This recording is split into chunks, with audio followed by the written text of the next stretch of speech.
বন্ধুরা, আমি Shilpa and welcome back to my new blog. আজকে আমার জন্মদিনটা সেলিব্রেশন করা হবে।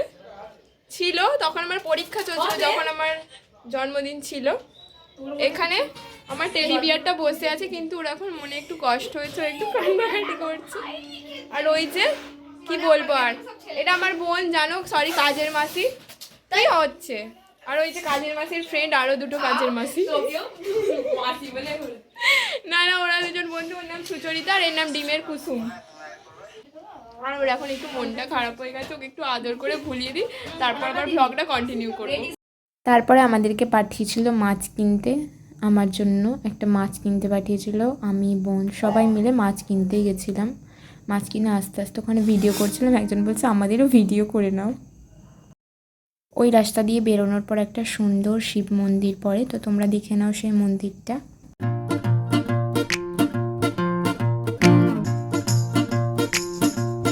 দেখো, আমি রেডি হয়ে গেছি। আমার কিছুক্ষণ মন ভালো ছিল না। কেন মন ভালো ছিল না এখন নিজেই ভুলে গেছি। আমি স্নান করে রেডি হয়ে চলে এসেছি। এই যে এইখানে দেখো, বাহ! চলো, ওরা বাইরে সাজিয়েছে, দেখি কিরকম করলো। আমি তো একটা বেলুনও ফোলাই ঠিক করতে, আবার ফাটিয়ে দিয়েছি। কিসের লজ্জা? আমি লজ্জা পাই কোনোদিন? তুই তো ভালো করে জানিস। বাহ, কিরকম অপমান করছে এরা। সম্পর্কে বোন হলেও কিন্তু কোনো দিদি বলে সম্মান করে না। এখানে এখানে এখন সাজানো হচ্ছে। আমার 17 বছর নয়, 71 বছর। উল্টে দাও। বুড়ি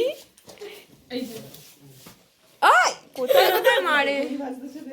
হ্যাঁ, ওখানে এখন রান্না হচ্ছে। এই যে একটা রান্নার মাসি এসছে, আর এটা রান্নার মেসো। পাঁপড় ভাজা হচ্ছে, বেগুন কি বড় বড়, একজনের মুখে পুড়তে পারবে তো।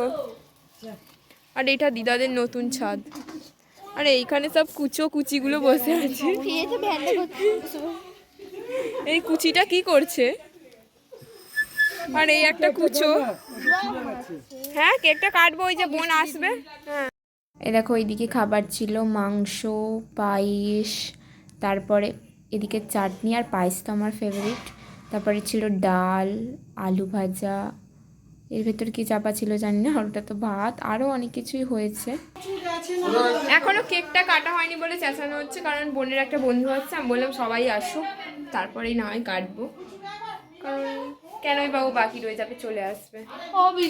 এই দেখো, পাঁপড় ভাজা হয়েছিল, সবাই খাচ্ছিল, ওকে দেওয়া হচ্ছিল, একটু নানা করছিল বলে আমি ওদিকে একটু দেখে ইয়ার্কি মারছিলাম। তারপর আবার পোজ দিচ্ছিল। আর এদিকে গিফট রাখা হয়েছিল, সবাই পাঁপড় খাচ্ছিলাম। এইদিকে অনন্যা তো আমাকে দিচ্ছিল, আমিও খাচ্ছিলাম, দাঁড়িয়ে দাঁড়িয়ে চেয়ারের উপর দাঁড়িয়েছিলাম।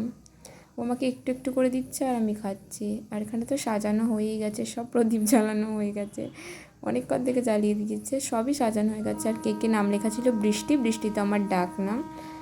আর এদিকে আমি অমন মামাকে বলছিলাম পাঁপড়গুলো সব পড়ে যাচ্ছে, কেউই লোভ দিচ্ছে না, তাও তুমি সব ভেঙে ভেঙে ফেলে দিচ্ছ। আর সেটা নিয়েই হাসছিলাম সবাই। দেখো, আমি বসেছিলাম, আমি বলছি এটা এখন কেন জ্বালাচ্ছ, পরে জ্বালাবে। তারপর হঠাৎ করে জ্বলতেই না আমি ভয় পেয়ে গেছিলাম, তাই দাঁড়িয়েছিলাম। তখনই জ্বালিয়ে দিল, যখন জ্বালানোর টাইম তখন আর জ্বালালো না। তারপরে মা হচ্ছে আশীর্বাদ করে দিল, মানে আশীর্বাদ করছে এখন।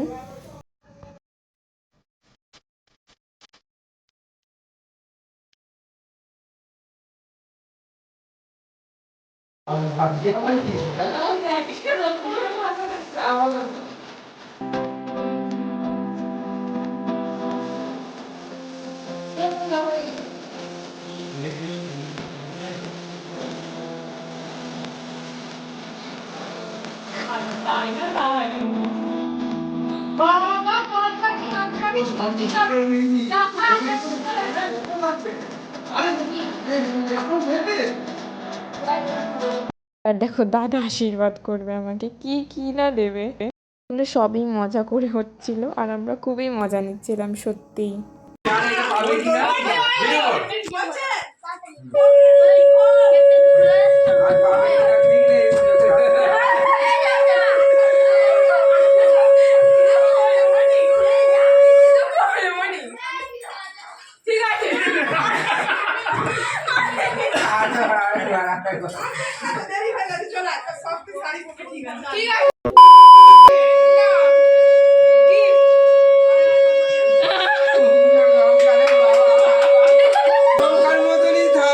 और अभी तो रुको, क्लाइमैक्स अभी बाकी है।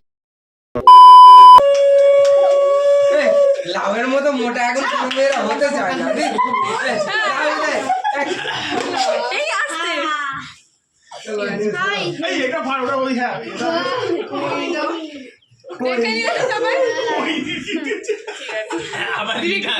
এটাই টিভিতে চালাও দেবে।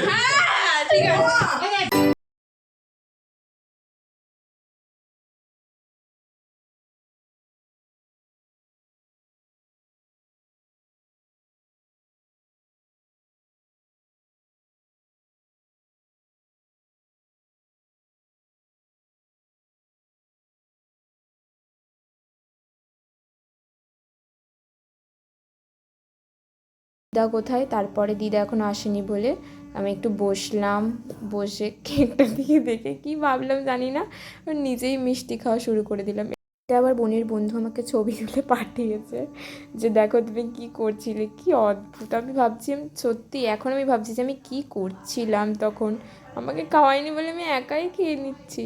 তারপরে দিদা আসলো।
এই বোন, এই এরকম করতে দিদিকে এরকম অপমান করলি দিয়েছি। কি বললো?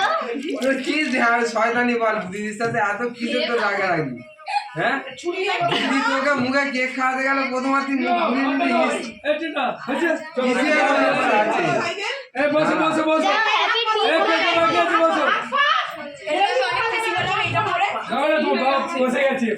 নিজের মুখটা দেখছিলাম, পুরো গালে কেক মাখিয়ে দিয়েছিল, গালটা পুরো চিটচিট করছিল। আমরা 4 জন টেবিলে খেতে বসেছিলাম, আমাকে তো